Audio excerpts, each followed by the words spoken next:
Metal Monday, episode 3. Just checking the sound. That's working there. How's everybody's Monday going? How is everybody's Monday going? And let's check the sound here. Yeah, it's working there too. All right, we're happening. We're happening. Judy, what's going on? George, what's going on? Got a lot to do today. Got a big record to talk about. Papa Michael, what's up, brother man? How are you? Grab your guitar, Michael. Sing. Not gonna sing. Maybe. We'll see what happens. Paul, what's going on? I kind of slacked a little bit. Didn't quite get as many of the riffs down on this one as I wanted to.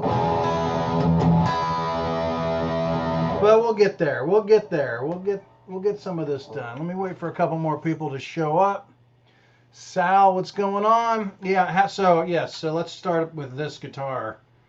I know last week I gave the option of either doing Back in Black by AC/DC or Paranoid by Black Sabbath. Either way, I was going to be playing the SG, at least for a little bit. I don't have the SG set up to really wield. It's kind of set up to play slide, but hey, we're going to do Sabbath.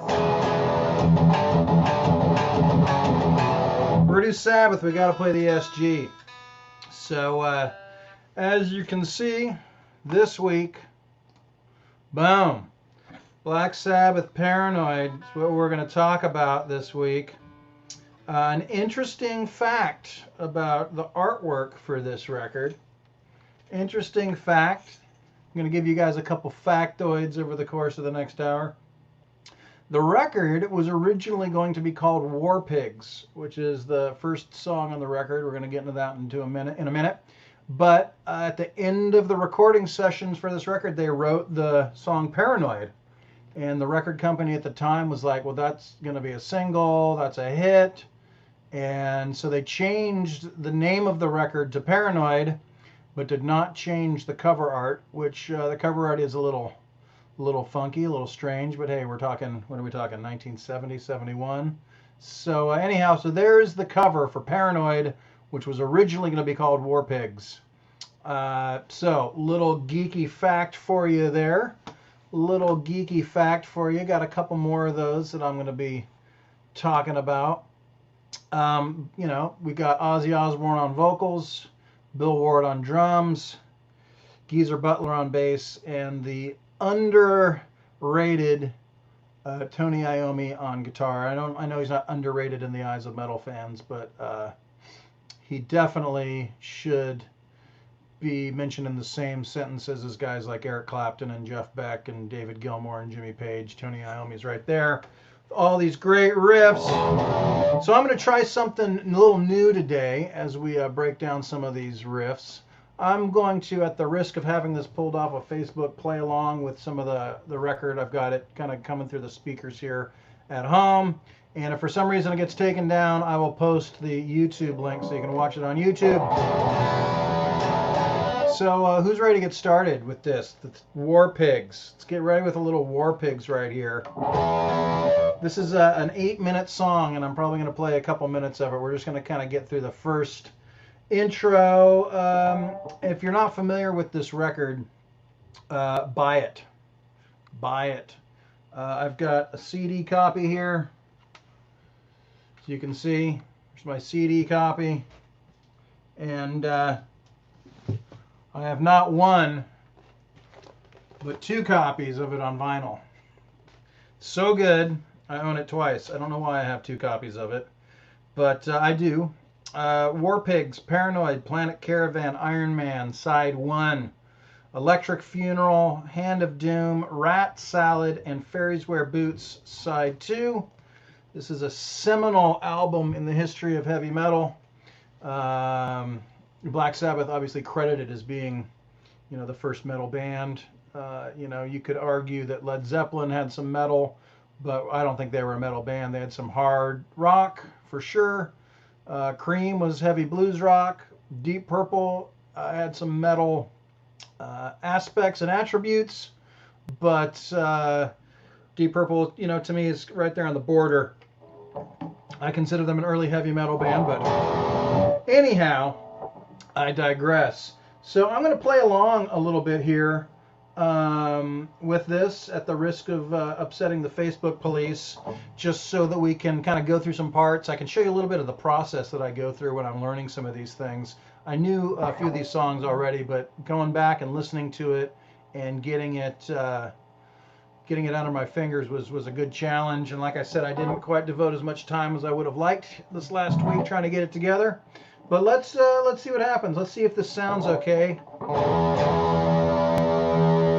And do a little playing along. Here's the intro, and I'll go back and kind of analyze it, if you will.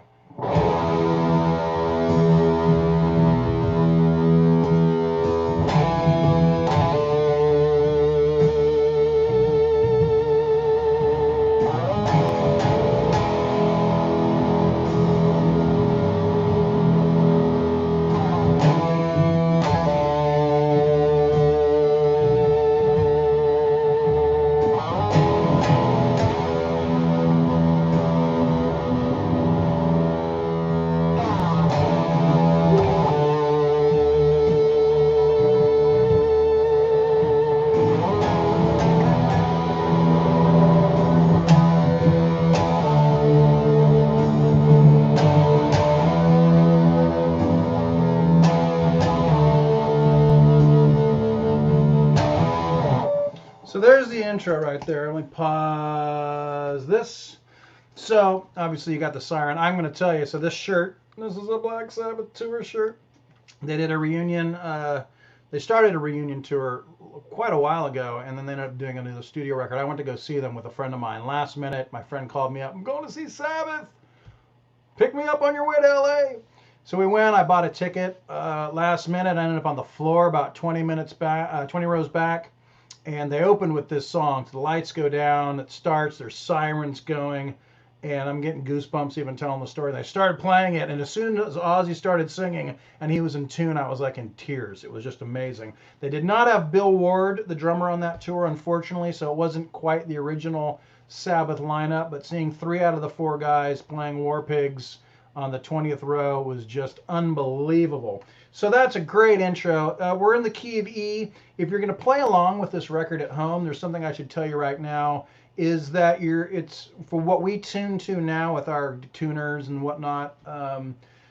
That record, it's either was recorded with the tape speed a little slow or fast, or they weren't quite in tune with whatever it was that they were tuning to back then. So if you want to play along with some of these songs, especially Paranoid, you're going to have to tune your guitar a little bit sharp if you're going to be in tune with the record. Otherwise, it's just going to be a little warbly. But anyhow, I digress. So we're just in E. We're just playing 2 E's right there. We're hammering on from...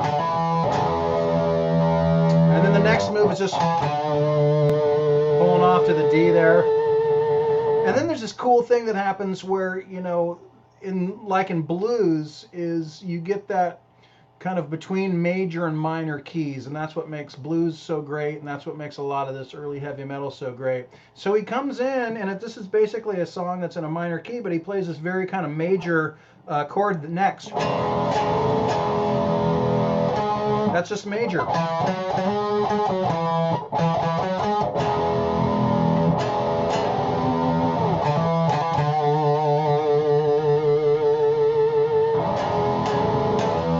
So that's all what I would consider, you know, more of an E major, E Mixolydian. Going to throw some Greek words at you today.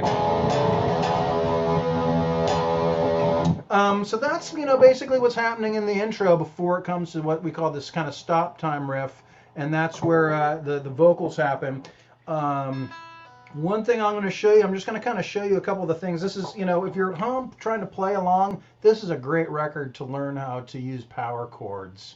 And just get some of these songs under your fingers. They're not super difficult, and what you have to keep in mind is this was, when it came out, this was just groundbreaking. No one had really done this kind of music to this degree. So while it's simple, It's just very effective. Music doesn't need to be complicated. Riffs don't need to be complicated. Riffs can be the easiest thing in the world, and if it sounds good and it feels good, then there you go. So what's going on? Let me say hi to some of y'all tuning in. I got some people watching on the YouTube.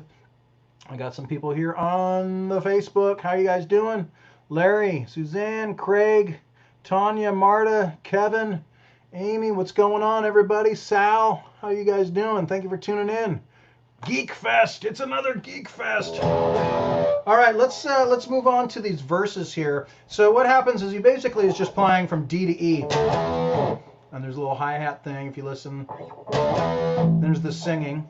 Generals gathered in their masses. Right, they got that going on. And goes for a little bit. Then he kind of starts to break it up a little bit. There's some little fills in there. So let's just get through this next part of the song. And again, playing along with the record a little bit today for something a little different. Can you hear the recording? Can you hear the stereo on the guitar all right? I want it to be mostly the guitar, but Mike, what's going on? Krista, what's going on? Steve? All right, we are now coming up on the first verse, or the intro, I guess you could say, of War Pigs. All right.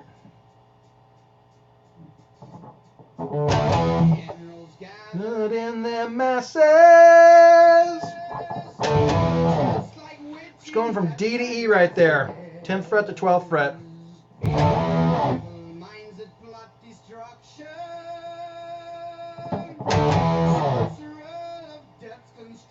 All right, here comes a fill coming up here in a minute here. Here's the first fill. We got a little trill right here on the D string.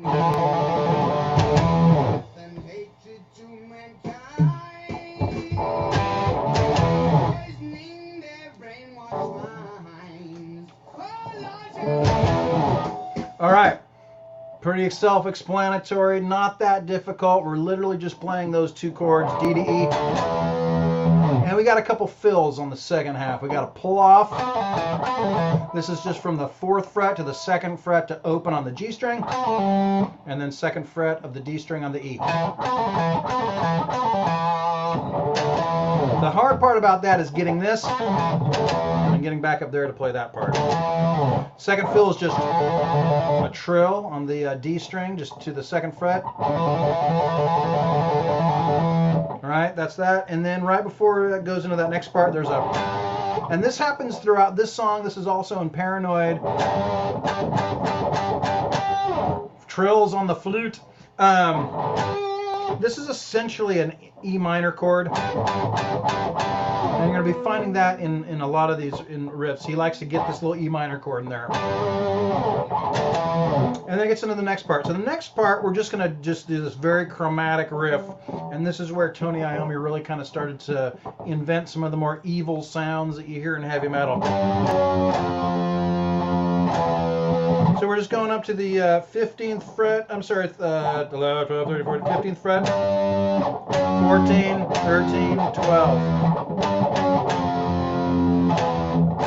And then there's that little minor chord again. What you have to realize too about some of this stuff is you can play these in some different positions on the guitar. You can play all of this a little further down the neck here. But if you look at footage of Tony Iommi playing it, he's playing it up higher on the neck with the root of the string, root of the chord on the low E string. All right, so let's go. Let's play along a little bit with this next part, and I'll. So this is the riff.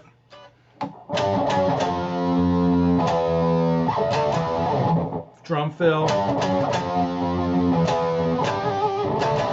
Drum fill. Trill. All right, here we go.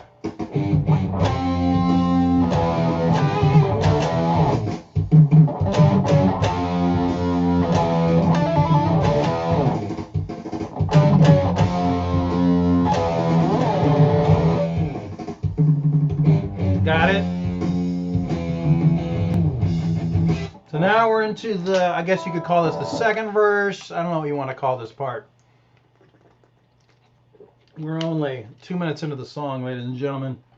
This is the epic on this record, by the way. The epic. So for the verses, again, we're kind of just kicking it in the key of E right here.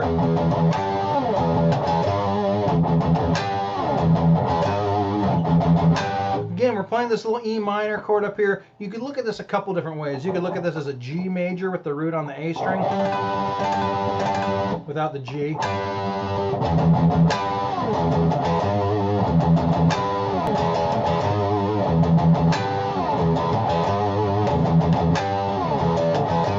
So then it comes into where the singing starts, and there's two ways you can play this next riff. I'll show you what I'm talking about here.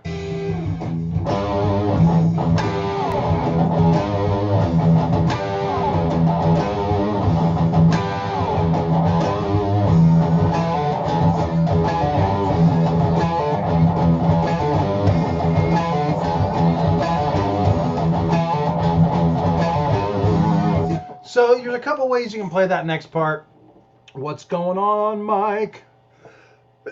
Tom, Gino, Nancy, thank you for tuning in. You can pull this off here on the A string or here on the D string. 2nd fret to open the D string, or 7th fret to the 5th fret on the A string. Same notes. Up here. That's one of the cool things about the guitar, and also the challenging things about the guitar is you can play the same notes a bunch of different places. And the same with the chords. That's 3 different places, exact same chord. They do sound a little bit different based on how thick the strings are, which I think is why Tony Iommi played a lot of these riffs on the lower strings. It sounds a little bit thicker than, just by a little bit. Don't know if that translates across the interweb here.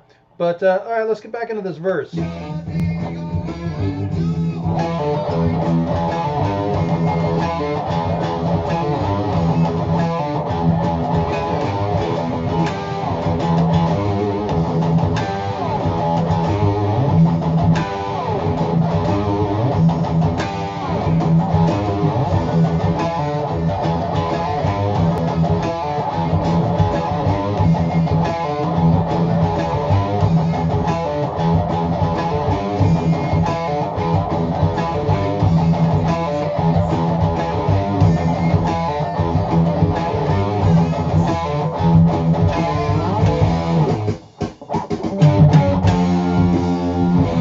Now we're back to that part. So that's basically what I wanted to show you guys on that song. There's many more riffs to come. I want to get to all those riffs.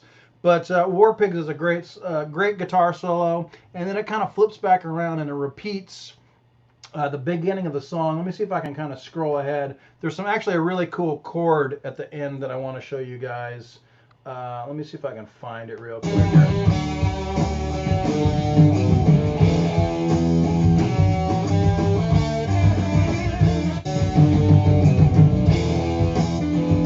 All right, here it is. All right, so there's this whole cool outro section, this great solo section. And one of the cool things about Sabbath is they retained parts of the late 60s that I really dig, which was kind of the jamming and a little bit of the kind of blues-based, playing where, they would kind of have a section of the song where they just kind of they'd still be playing the song, but they'd kind of jam out a little bit and they'd kind of mess with their parts and improvise. And that was one cool thing that, especially this early Sabbath stuff, took from the 60s, took from, the blues, Cream, Hendrix, and incorporated into their early records with some of that kind of jamming. But right at the end, there's a really kind of cool part.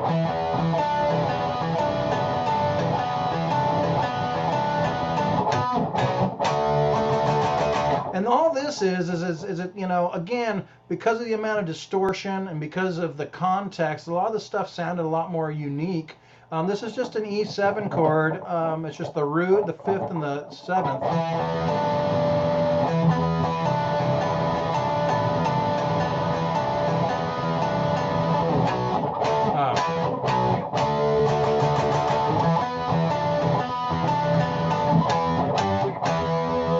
So it's actually a pretty cool part of the song, and it goes into the end, it goes into a jam, and he also just takes this shape and moves it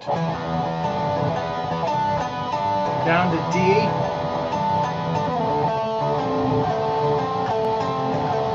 down to C,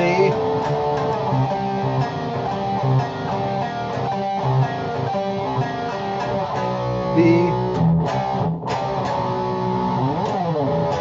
and then into the outro. So, ladies and gentlemen, that is War Pigs. That is War Pigs, everybody.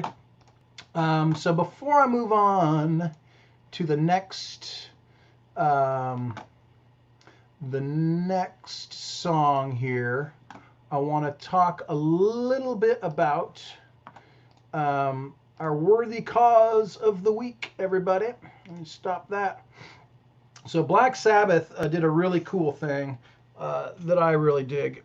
So you can see here, this is the third Black Sabbath record. This is what came out after Paranoid. It's called Masters of Reality. You can't really see the album title unless you kind of look. But you can see this is the first time they really kind of created their classic logo, their Black Sabbath logo. So this is a logo they ran with, and this is a very famous logo from them. And what Black Sabbath has done is if you go to their merchandise store, you can order a Black Sabbath shirt that the proceeds of which go to Black Lives Matter. Here is the shirt. So you can see that is the Black Sabbath logo from this record right here, Master of Reality. So if you go to blacksabbath.com and you feel like getting a shirt, it's $25 plus shipping and handling, and the proceeds go to Black Lives Matter, or you can go to blacklivesmatter.com if you want. I thought that was a very cool thing for them to do, and this is, if you've ever watched my Throwdown Thursdays, this is one of the worthy causes that I championed a few weeks ago. I try and do that every time I come on, is just to make you aware of various causes going on. I've been doing a lot of promoting Doctors Without Borders and various charities and fundraising and whatnot. So that is the worthy cause of the week. I ordered 2 the other day because I'm not sure what size I'm going to need at the end of all this. So anyhow, worthy cause of the week, Black Lives Matter, and you can go directly to blacksabbath.com and you can order one of these shirts. I guess you just hit their merchandise button and get into it. All right, so let's move on, you guys. I got riffs coming. Questions coming in. This is from YouTube. I actually don't know any Misfits songs. I'm sorry, my brother man. Crimson Ghost. I like some Misfits. I actually went to high school with some guys that were big Misfits fans. So, all right, let us move on to a song that I have taught many times. One thing we should talk about with Tony Iommi, which is an interesting factoid, is right before he was getting ready to record this record, the first Black Sabbath record, not Paranoid. Paranoid's the second one, but the first one, he worked in a sheet metal factory. It was his last day at work, and one of the guys didn't show up for work that fed sheet metal into this machine that would cut the metal. And so legend has it, and I mean, it's not a legend, it's true. He put his hand in. He didn't know how to really use the machine. It was his last day of work. Now, he was left-handed, so he would play the guitar backwards like this. So his right hand was the hand that was doing the fretting as opposed to his left hand.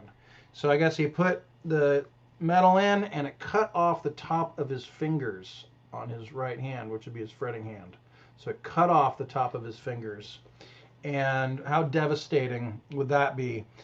So what he did, though, is not to be thwarted, but he fashioned these kind of out of, I guess, rubber and leather, and he would glue and tape these, thimbles, for lack of a better word, to the tops of his fingers so he could still play guitar, and that necessitated him using lighter strings, and he eventually got into some different tunings. So that's one of the secrets, or not so much a secret, but one of the things behind Tony Iommi's guitar sound. Another thing that happened is he was playing a Stratocaster, and one of the pickups, which are these things underneath the strings that literally pick up the sound from the string to go through the guitar out to the amp. One of the pickups in his Stratocaster stopped working, and his backup guitar was a Gibson SG, so he started using the SG. So that's a little bit of Tony Iommi trivia for you guys. I hope you like the little trivia stuff. Let's get on to this next tune here. This is a great song, great beginner song. You can learn this, play this on the guitar if you're just starting out. It's called Paranoid. It's the title track.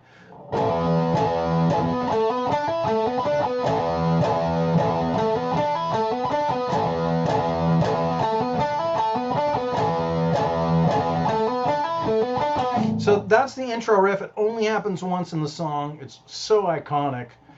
You hear that and you know what's coming. You know that the next 2 minutes and 53 seconds are going to be one of the classic early heavy metal songs of all time. A couple of things that about playing this that is interesting is you can really hear him kind of hammering on that second part of the chord. I'm going to over exaggerate it. But if you listen, he's just going. That just kind of gives it a little bit of a different vibe. And then this little riff here is just based on that pentatonic scale right here. And now it's not the same thing twice. It's actually the first time it's, and the second time it's.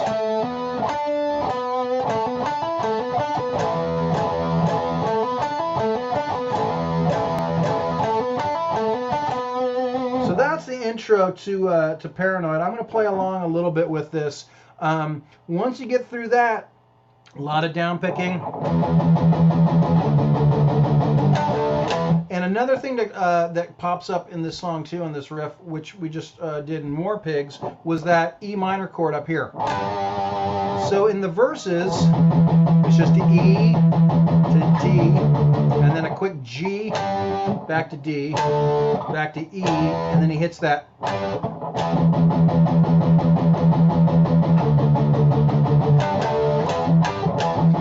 lot of people miss that when they're playing this song, believe it or not.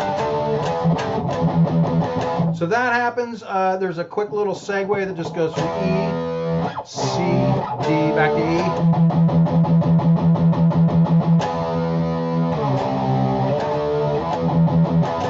And that's pretty much the whole song. There's one bridge part. Can you help me? Back to D. So there's not a lot of chords in the song. I mean, we're talking 4 chords. So I'll play a little bit of this for you guys up to the solo probably.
It's simple, it's effective. The difficult thing about this tune right here, if you ask me, is doing that down picking for the 3 minutes of the song.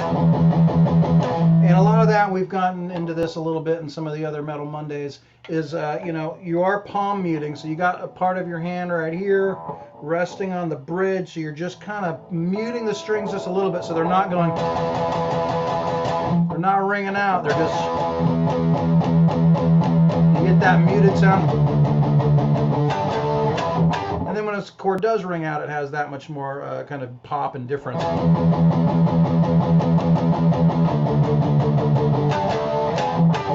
Larry, what's going on, brother? Thank you, my friend. Thank you. All right, so there you go. There's most of Paranoid. That's pretty much all of Paranoid. There's a solo. It goes back to the other thing. Let's get to some other riffs. Let's get to some other riffs. Makes me feel stoned. I know, this music brings back a lot of cool memories for people. A lot of cool sounds. I was born the year that this record came out, but I heard it a lot in high school. And it's a great record to study for learning how to play this kind of music. This really is a bridge. I talked about the relationship between blues and heavy metal, and you can really hear it in the early Sabbath. Sabbath even used to do blues songs. They used to do blues covers. You can really hear that they were interested in black blues music and then the British guys that took it and did stuff with it, and Sabbath is right there with being inspired by this blues music and wanting to do something different with it. So you can really hear it in a lot of these tracks and a lot of the licks, and especially in Tony Iommi's soloing. Great, good lead player, but a lot of Buddy Guy. I hear Buddy Guy in some of Tony Iommi's playing. As well as Hendrix and whatnot, and then obviously Tony Iommi came up with his own style and stuff. So let's move on, y'all. Let's move on. Let's get so I'm going ahead to Iron Man. This is track 4. We're skipping over Planet Caravan. It's a great tune. We're gonna have to skip a couple of these. There's just not enough hours in the day, right? There's just not enough time. So Iron Man, classic. I mean, look at the classics we've already covered. War Pigs, Paranoid, Iron Man. Those 3 right there are all classic early heavy metal songs. So Iron Man, it starts out with that bass drum kicking like that. And then I didn't know how he did this for the longest time, but you reach back here behind the nut of the guitar and you play the open E string, but you pull it back here and you get...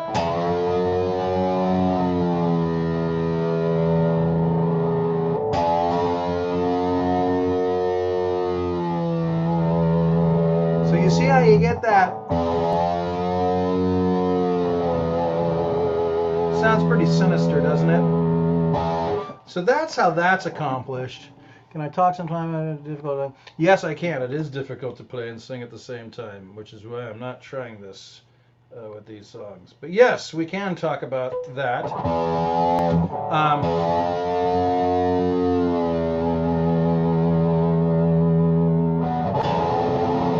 So that's the intro to Iron Man. Yes, it is a classic of the genre. I agree, Kashyap. So that's the intro to Iron Man, and then this riff is just one of the most iconic riffs. I would say it's probably their most iconic early riff in the Sabbath catalog. It's right up there with Smoke on the Water to me. What's interesting about this song is it goes through a few different key changes, and I know we talked about that a couple weeks ago when we were doing the Iron Maiden Number of the Beast record, how they would kind of change keys and stuff. So a lot of this, I think of this song as basically kind of being in the key of B, but it's also kind of in the key of E, and then at one point it goes into the key of C sharp. Who would have thought? So we're starting on a B power chord, 7th fret, low E string. Going to D, 10th fret. Going to E, 12th fret. Then we're going up to the 15th and the 14th and going back to D. So we're really, a power chord is just those 2 notes, the root, the 5th,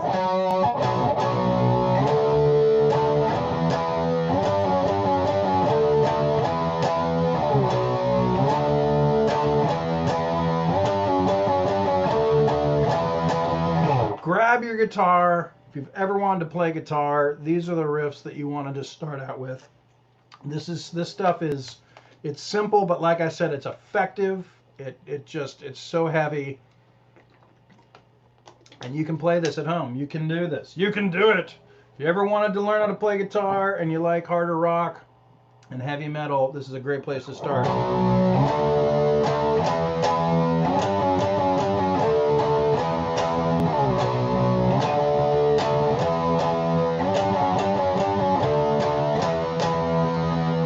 All right. So we got out of focus a little there. Let me see if I can get the guy back into focus. What's up, KK? So I'm gonna go ahead and play along with a little bit of this, and then I'll circle back and I'll show you how some of these riffs go. All right. What's going on, everybody? All right, here we go. Iron Man.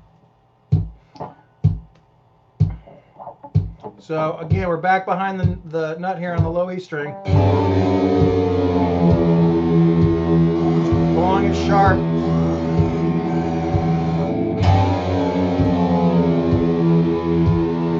Very scary sounding.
All right, so let's get down to that next part. What's going on? Who we got up in here? Rosangela. Phil, it's great to see you in New Zealand. Yeah, man, that New Zealand tour was awesome with Alan Parsons. It wasn't really a tour. It was more of a vacation in that fine, beautiful country. It was 3 shows over the course of 2 weeks. So it was really more of a vacation. Some of us brought our wives along. I went to where they filmed some of the Lord of the Rings stuff. It was fantastic. So anyhow, let's get back to a little Iron Man here. So we got the riff.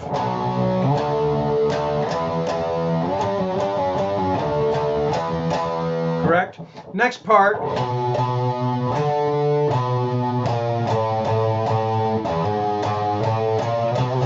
Let me see if I can get this thing back in focus. This is what happens sometimes. The camera gets out of focus if I get too close to it or too far away from it. So we're still in B.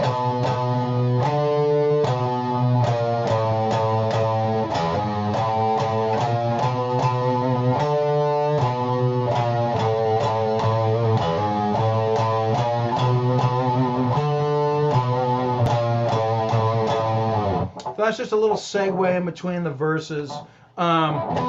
There's a part coming up that I want to show you that's really neat with how he kind of navigates some of these chords here. It's when they kind of go into this little bridge section.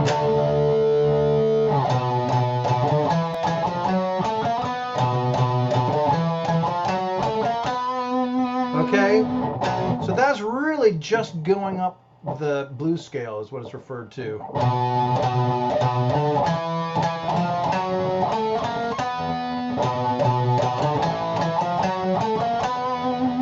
Right? I'm still out of focus. I guess I get in focus if I get up close.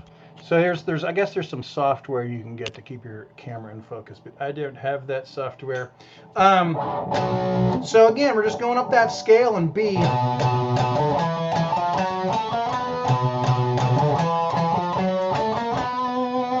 What's cool about this next part is he just goes up 2 frets or a whole step to C sharp and does almost the same thing coming back down.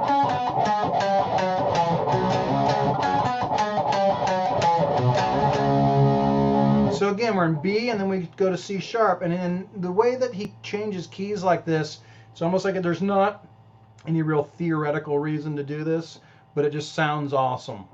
Just to move the key like that unapologetically.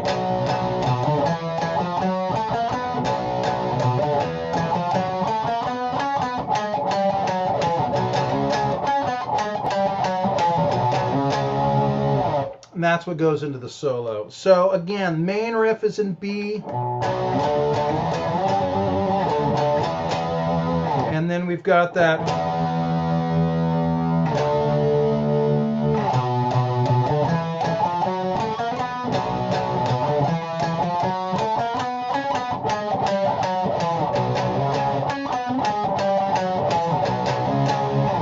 very cool stuff. Very cool stuff. So, yes, there is the first 3 tracks. I'm going to do a couple more.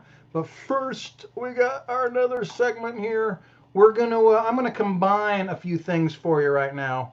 I'm gonna combine Vinyl of the Week. It's time for some vinyl. Jim, what's going on? How are you doing, brother man? Thank you for tuning in, my buddy Jim from England. We got England in here. We got Poland in the house. We got Brazil in the house. Where's everybody else from? Where are y'all from? I know we got Chicago in the house. I know we got Orange County in the house. Do we have New Zealand in the house? Phil, are you in New Zealand? Thank you guys for tuning in. Got Santa Barbara in the house, I know. Anyhow, Jim, thank you for tuning in, buddy. I'm going to talk about one of my favorite records of all time, one of my favorite guitar players of all time. This is all going to kind of segue into a couple different things right now. So, this is 6 Degrees of Ozzy Osbourne. Australia in the house, all right. Whiskey time is over. Yes, sir. Well, whiskey time's over for you, Jim, because you're in the UK. Whiskey time for me is coming up soon, coming up. So, Ozzy was in Sabbath, left Sabbath, I want to say 79 or 80, formed his first solo band, and first couple records were amazing. Guitar player named Randy Rhoads played on the first 2 Ozzy Osbourne records, which are absolutely fantastic.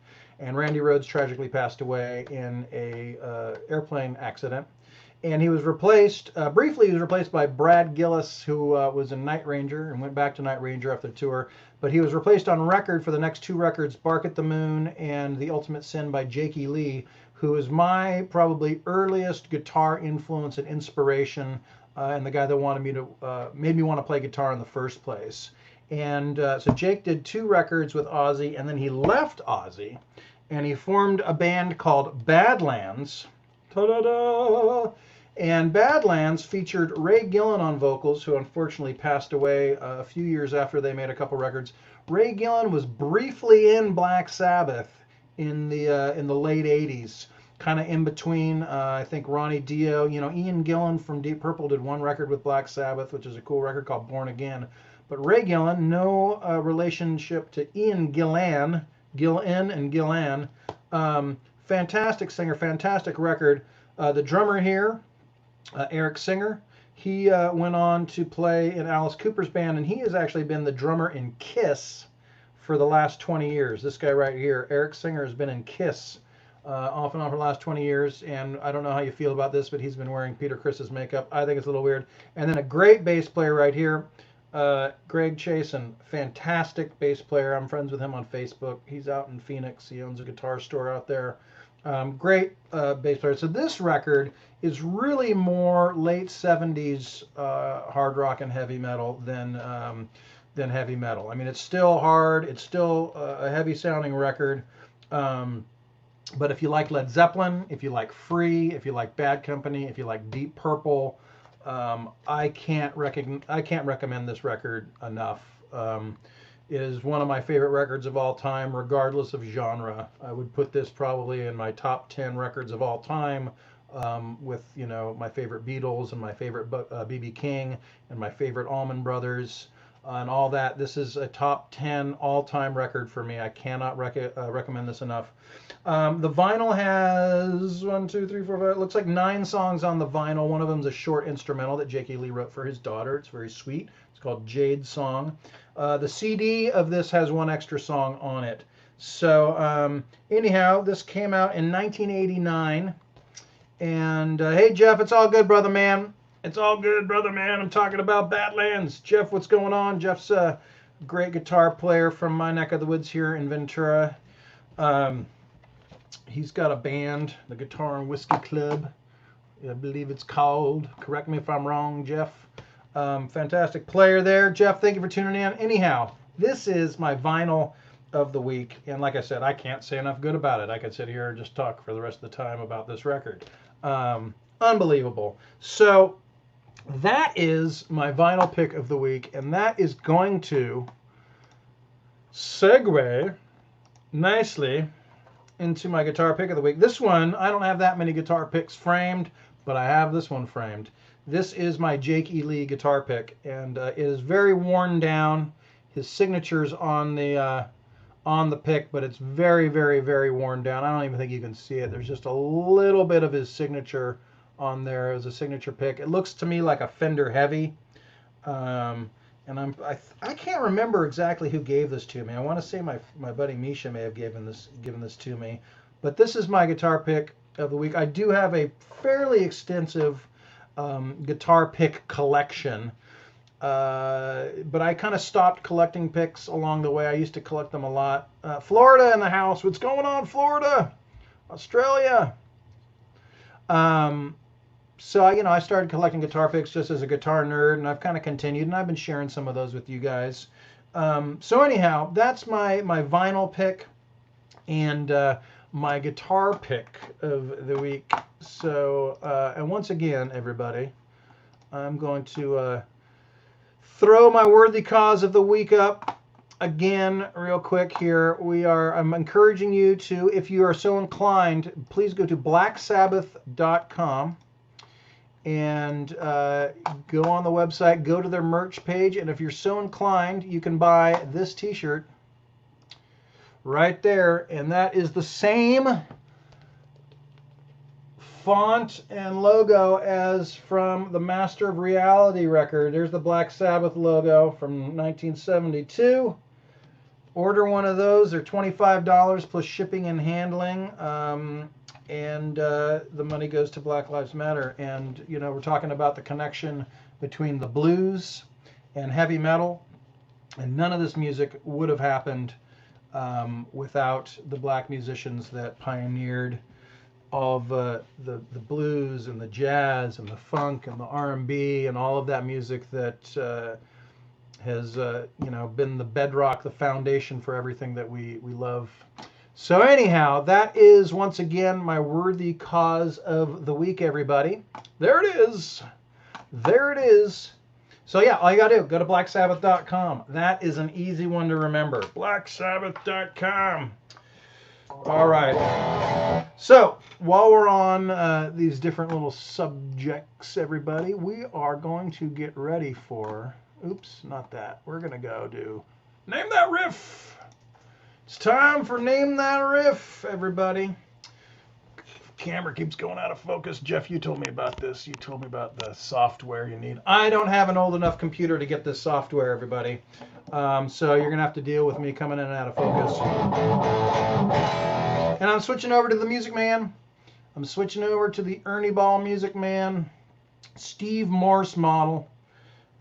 Steve Morse, of course, has been the guitar player in Deep Purple for the last 20-something years. He was in the Dixie Dregs. He was in the Steve Morse Band, one of the great rock fusion electric guitar players, hard rock players. This is a fantastic guitar, so I do a lot of recording at home with this guitar. So we're going to do Name That Riff, and this is how it goes. We need, well, since it's a riff, it's a guitar riff, you could name the guitar player, or you can name the band or the artist. I'll take either of those. But, so we need, and it's spelled correctly, preferably, please. And in the same answer, the name of the song. You don't need the name of the record, you just need the name of the song and the artist. So, are you guys ready for a little Name That Riff? Are you ready for Name That Riff? Here we go. Here we go. I'll be watching the comments for Name That Riff coming up in 3, 2, 1.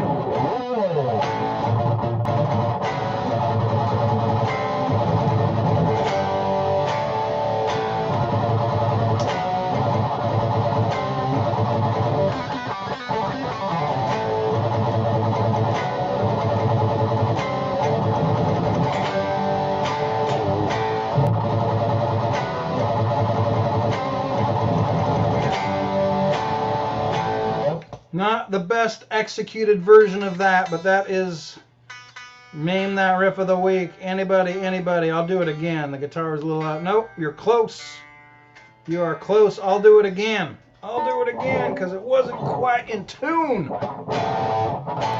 Chris, you're on the right track. I need the name of the band, the guitar player, or either of those, band or the guitar player, artist or whatever, and the name of the song.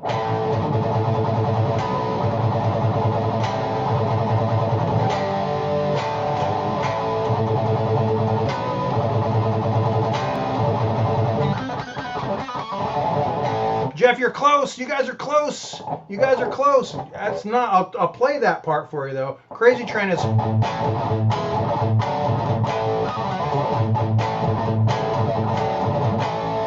But that's not Crazy Train. We're very close, everybody.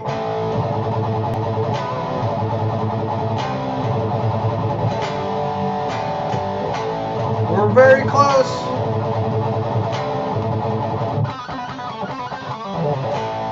We need we were close. I don't. Oh yeah. Well, Chris, let me see. What do you say? I need the band. I need the band and the song. Band and song. You guys are so close. Or the guitar player in one post. Band and song in one comment. Who's gonna be the first to get the band and the song in a comment?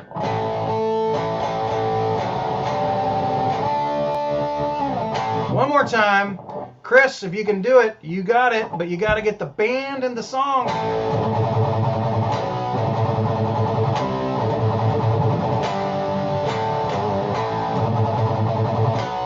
All right, I'm going to give it to Chris, even though he didn't quite follow the rules.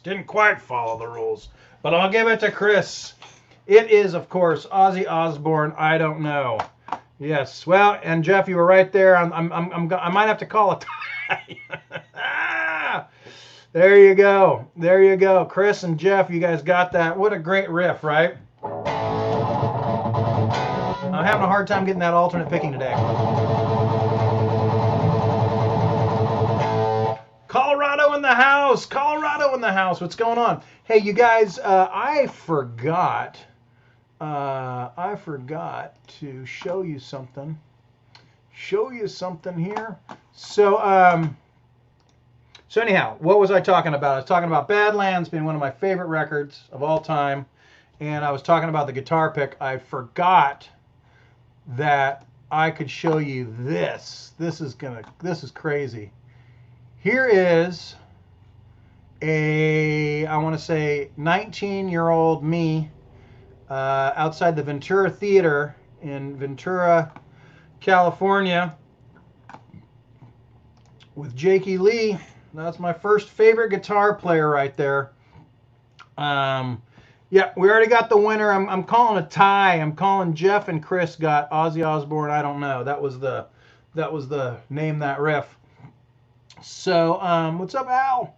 So this is Ventura, California. I want to say this is 1990, maybe 89, 90. And I'd gone down to the Ventura Theater early because I was that kid that wanted to go and meet the band or whatever. And Jakey Lee and the bass player, Greg Chasen, were both users of Seymour Duncan pickups. And I've known Seymour since I was a kid. And I went down there and I saw the bass player. I saw Greg Chasen. And I'd met all these guys about a year previous, very briefly at a show in LA when Badlands was opening for Cinderella. And so I saw the bass player out in back of the Ventura Theater. I'm like, hey, man, I met you, whatever, a year ago, and I'm friends with Seymour and wanted to come by and say hi. And he was like, hey, you want to come in and watch sound check? And I was just like, psh, are you kidding? I get to watch Badlands sound check? So this is after the first album, after the drummer had left to go play with Alice Cooper. And the drummer at the time was a guy named Jeff Martin, who used to sing in a band called Racer X. And Jeff Martin's a great vocalist, but also really great late 70s, style heavy metal hard rock drummer. So I was in basically the Ventura Theater along with some of the crew guys, and I just hung out and watched Badlands soundcheck. And one of the songs they soundchecked, which is not on any record, and I believe that they would cover occasionally live, was Purple Haze by Jimi Hendrix. So once again, kind of drawing that line from hard rock and heavy metal back to blues and blues rock. Badlands is a very, very blues-based band. So anyhow, I wanted to share this with you. This is from my Guitar Geek collection here. There is my photo with Jakey Lee, and here is my Jakey Lee guitar pick. And my pick right there, and then I've got his autograph somewhere. That is how deep the geekdom goes.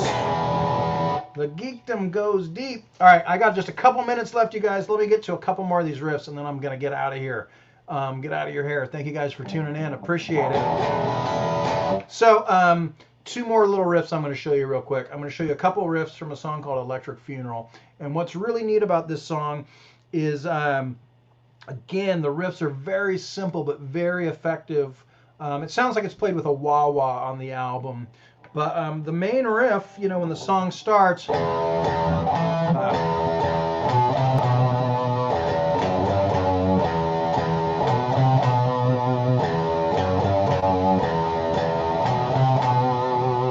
that's just all real basic E minor stuff. Jake is playing a band that played Hollywood all the time. Well, I know that Jake was in Rat briefly. Jake was also in Rough Cut for a little bit. Jakey Lee, I believe, came from San Diego and moved up to Los Angeles and was playing in Rat, in Rough Cut, and actually had auditioned for Dio originally. When Dio left Black Sabbath, Jakey Lee was briefly playing with Dio before he was replaced by Vivian Campbell, and then after that he got the Aussie gig. So Jakey Lee was destined for greatness, or at least a shot at greatness from the onset, because he's a fantastic guitar player. Anyhow, Electric Funeral, really basic riff, E minor.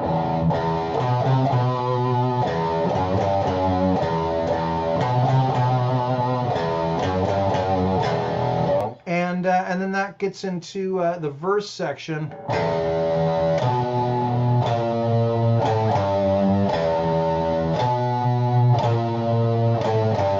Again, we're just going down the E string. We're just playing the E blues scale here, single notes, real simple, but really effective, really great stuff.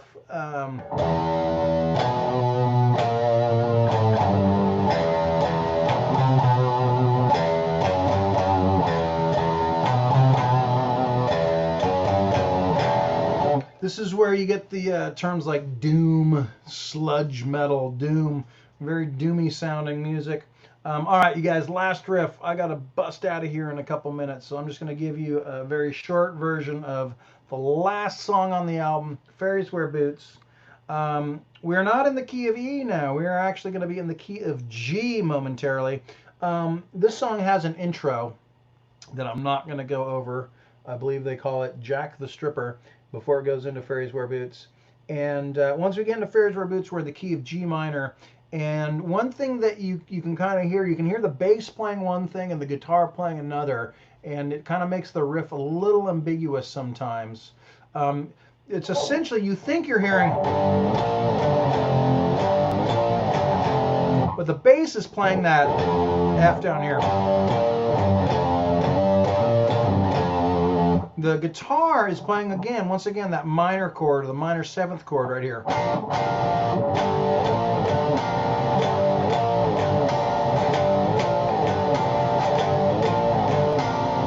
So that's like the initial riff, and then it kind of the volume comes down.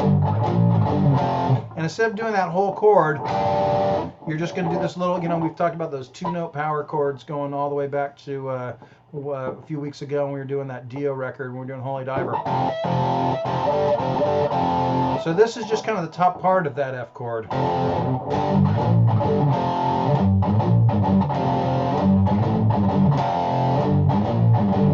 And then when it kicks in and gets heavier again,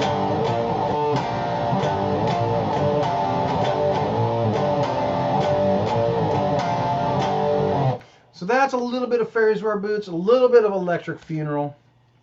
Hope you guys enjoyed a little bit of Sabbath today. I had a good time. If you're watching on Facebook, hopefully you already like this page. Give me a like on my music page here. If you are on Instagram, open up your Instagram app and find me and give me a follow on Instagram. And or you know, if you're watching on YouTube, there's my YouTube channel right there, youtube.com/agbluesband. So I'll do another one of these in July. We've got July right around the corner. I've got some projects that I'm be getting into, so I might wait more than 2 weeks. If there's any albums, riffs, or anything like that you guys want to check out, let me know. I don't have one planned yet. I do not have my next Metal Monday planned, so I am open to suggestions. I still may do Back in Black by AC/DC if you guys are down with that. I was also thinking about maybe doing one of those Ozzy records, something like the first Ozzy record. There's a lot of great riffs. I can't do any Randy Rhoads guitar solos. Well, that's not true. I can play the Crazy Train solo about 85%. A lot of great riffs there. I was also maybe thinking about some Judas Priest. You know, I think there might be a Judas Priest album that we could do, possibly. That's a possibility. What else? Wow, that really went out of focus just then. I don't know why that happens. Probably because I'm leaning too back and forth. You know, actually, one I was thinking about was maybe doing Judas Priest British Steel. That might be a good record to do. That's got Breaking the Law on it and Living After Midnight. So that might be a good one. Back in Black, maybe The Cult. I like The Cult. I think if we're going to do AC/DC, we're going to be covering some of the same ground as we might with The Cult as far as song structures and chords. But I like The Cult. Dokken. Whoa, dude. Did not see Dokken coming out there, Larry. If you are watching on the YouTube channel, I'm mostly seeing Facebook comments here. And if you're on another Facebook page other than my music page, I'm only seeing the comments on my official Facebook page here, Raking the Long.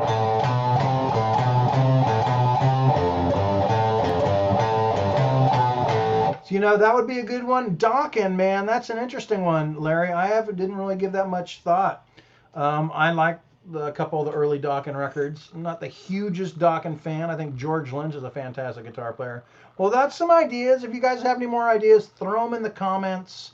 I'll post something up sometime in the next week, and we can get a discussion going about the next Metal Monday guitar extravaganza.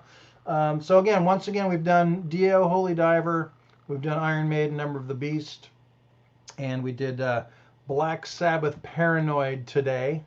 So thank you guys for tuning in. I'm going to get out of here.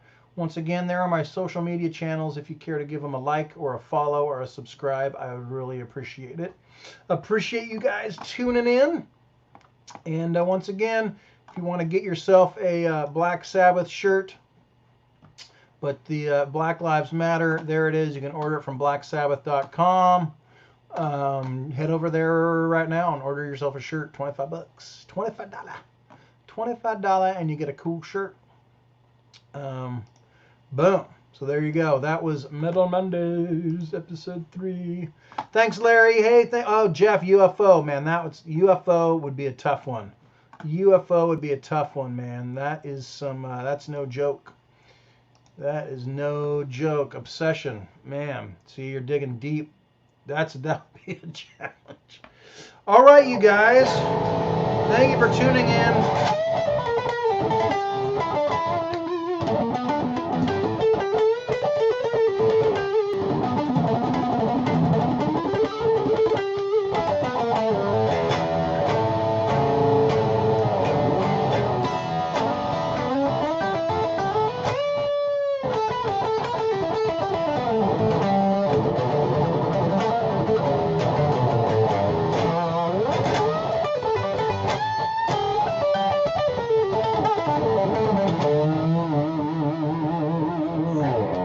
Thank you guys. Appreciate all of you guys. Be safe out there. Stay tuned for more updates on the next Metal Monday. And be good to each other, all right? Thank you guys. Thank you, Mike. Thank you, Jeff. Thank you, Tanya. Thank you, Corey, Larry, all you guys tuning in. Thank you so much, Judy. Appreciate everybody tuning in. And we'll do it again sometime soon, all right? Stay tuned. Have a good rest of your day, guys. Peace.